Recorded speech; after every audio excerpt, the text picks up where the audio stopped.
Boom, I'm in a rush. You want to buy? And here we are, And we're live. Boom, I'm in a rush. You want to buy? And here we are, ladies and gentlemen. Set them off, Mikey. What are we doing today? Ladies and gentlemen, welcome to the Wadley Brothers Sales and Property Broadcast here in Brisbane. And if you didn't realise, we've changed the name because now we're all about selling. We're all about revenue. That's what sales means. Revenue, the top line. We're making a big pivot on the market, ladies and gentlemen. I want to see you be able to do that in dire moments. So who would we be not to lead by example? Now, Mick, give a quick shout out to our major sponsor. We'd love to thank our major sponsor, Green Beacon Brewing Co. They've been so generous as to supply a never-ending tap of good beer.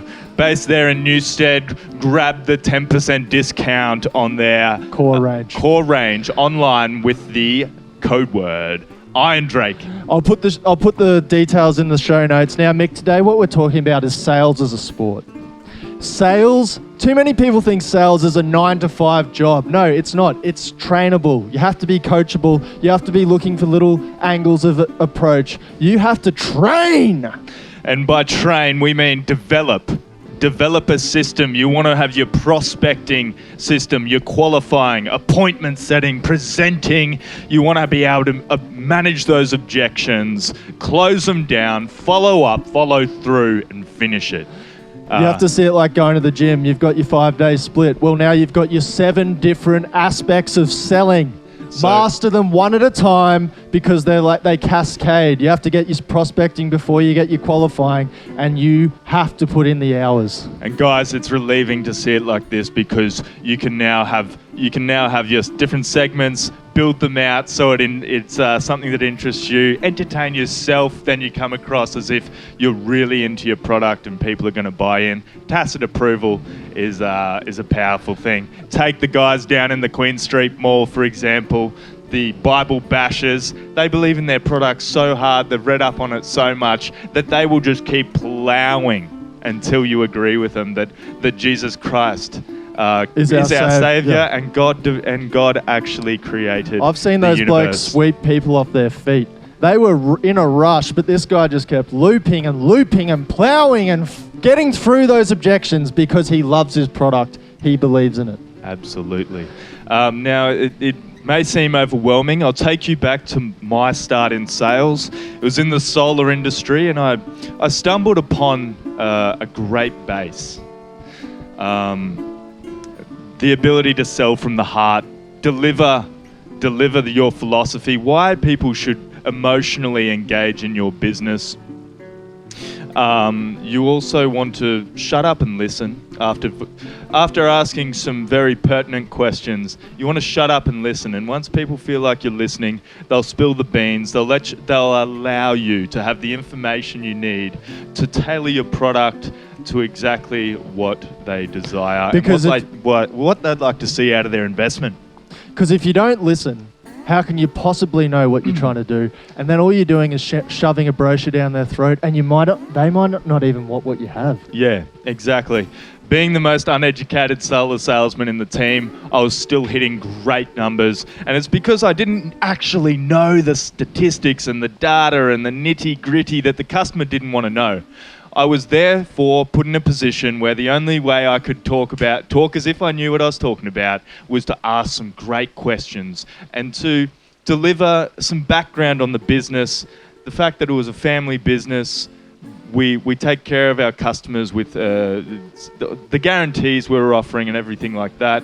And then I would deliver a solution to exactly what they told me their problem was or what they would like to see. And there was 2 people that they fell into 2 camps. Mick's told me this all before. They either wanted the aesthetic, I'm a greenie, look, there's my solar, or Davo wanted to be flipping the snags and telling everyone how much money he'd made from his profiting his massive, how many kilowatt system? Fucking 20. 20 kilowatt. He had a big 20 kilowatt up on the roof making dollars. So yeah, there was the aesthetic. They wanted a perfectly symmetrical system. As soon as their guests came through the door, look at the marvelous framing on my system. I paid top dollar.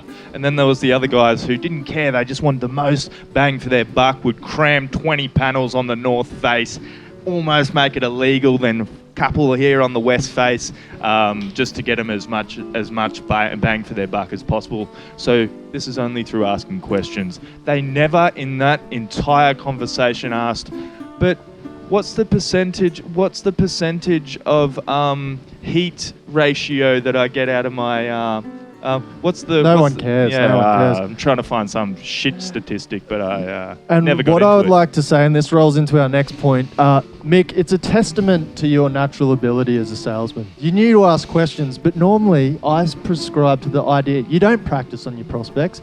Mick just happened to have to because he didn't have any guidance. But one thing we love to do is role playing. Let's do a bit of role playing here now, Jimmy, before I get on the phone. Another point to that: don't practice on your prospects. You can practice on those that you don't necessarily care if you win or lose. I'll do a quick call here live after a bit of role playing on a prospect. We're going to call a bar. Everyone will know them well here in Brisbane. We'll have to blank them out for privacy reasons. But you can then, if it's a yes or a no, it doesn't matter. You've gotten better so that when you call out to those people, those people you really want to win, you're not burning any bridges in the process. Bring. I'm the one on the phone here, Jimmy. So bring. Yeah, g'day. This is Jimbo's fish and chippery. G'day. Have I got Jimbo there himself? Yeah. I'm the famous fish and chippery. G'day, Jimbo. This is Mick here from IronDrake's Cleaning Solutions down there in South Brisbane. This is a full frontal, no holes bars sales call. Don't want to waste any of your time. Who organises your cleaning there? Well, it happens to be me.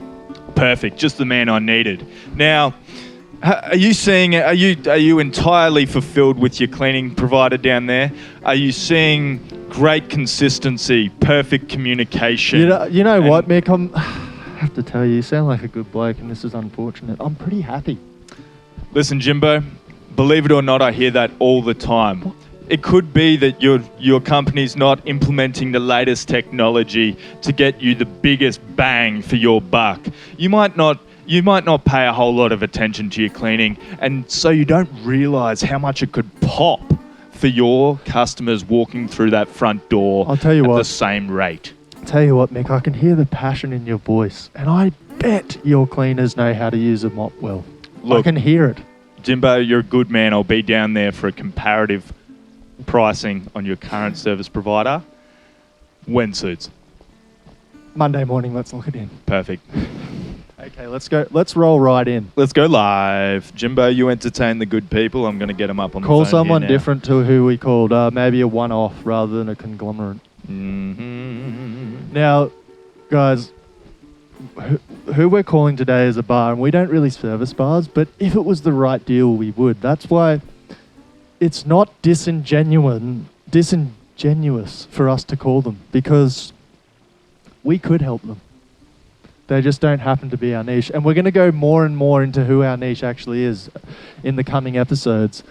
And I'm going to give you a little hint. There's a lot of salesmen involved. Here we are, Jim. We're going live. There's a lot of big money, energy involved. Here we go. Get on there. Good morning, Bumpers. Quack. Good morning. Quack. This is a full frontal, no holes barred sales call, and this is Mick from IronDrake's Cleaning Solutions. I'm just calling to see who organises your cleaning. Is that you? No, you can call head office if you like. Head office. Do you have a number there? Quack. Yeah, 07. We actually don't have a contract. We have staff, but you can call them anyway. They'll probably tell you no politely. 07. Quack. Quack. Beautiful. Thank you. Quack. Have a great day. Cheers. See ya. You too. Bye. Now, that might not have seemed like it went that far, but you know what Mick got to do? He got to get on the phone, he got to practice his opener, and he got to actually talk to someone and realise it's not that big a deal. You'd be surprised how valuable it is to get rid of those jitters. Thanks for joining us today, IronDrakeans and all punters out there that are new to the channel. We appreciate you. You're going to get more sales, more closing techniques, more cold calling, and Mick's even going to take you on a few journeys for his door-to-doors. Good day, fellas. Have a good day.